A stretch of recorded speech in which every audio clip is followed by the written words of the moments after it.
नमस्कार मित्रांनो. काल गाडी घेतली. अख्ख्या महाराष्ट्रातून आशीर्वाद दिले तुम्ही, लहान मोठ्या भावाने, लहान मोठ्या बहिणीने, सगळ्यांनाच. महाराष्ट्राच्या बाहेरून बी काही कॉल आले, सगळ्याला रिप्लाय देऊ शकलो नाही.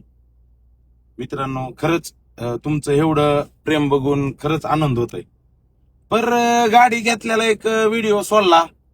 त्या व्हिडिओ मध्ये एक कमेंट अशी आहे किंवा आणखीन हा एक आला आणि डिग्रीवर मुतून गेला. मित्रांनो, मला सांगा, आपल्या भारताचं फ्युचर म्हणजे ही डिग्री करायची.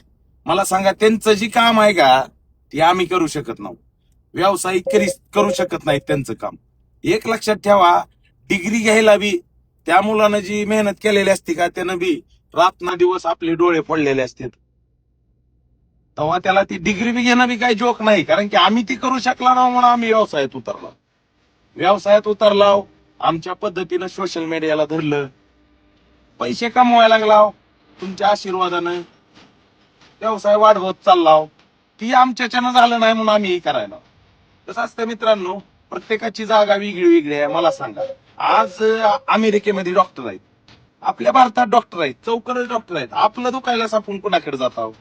डॉक्टरकडे जात आहोत, कारण की त्यांच्याकडे डिग्री आहे. डिग्रीवाला कामाचा नाही असं नाही मित्रांनो. अभ्यास कुठंतरी मॅटर करतंय त्या लेवलला गेल्यास, मी म्हणत नाही. आणि मला बी कधी कधी वाटतंय, समजा मी बी जास्त शिकलेला असतो तर आणखीन व्यवसायामध्ये पुढे गेलो असतो. तर मला एकच म्हणायचंय, विचार करा ह्या गोष्टीचा. आणि खरंच डिग्रीवाले म्हणजे आपल्या भारताचं फ्युचर आहे, त्यांना नावं ठेवू नका. त्या कमेंटला जवळपास 14 का 15 हजार लाईक आहेत. मी तुमचं प्रेम माझ्यावर आहे, पण कुठंतरी काहीतरी वाईट वाटतं ह्या गोष्टीचं, की अशी कमेंट केल्यास त्याला 14-15 हजार लाईक येतात. मित्रांनो, विचार करा. आणि माझं हॉटेलवाल्याला बी सगळ्याला म्हणणं आहे, माझा जर बाबा ही व्हिडिओ तुम्हाला कुठल्याही व्यावसायिकाला आवडला असला तर तुम्ही बी असा एक व्हिडिओ बनवा. विचार करा, डिग्रीसाठी बी लय मेहनत लागते. धन्यवाद मित्रांनो.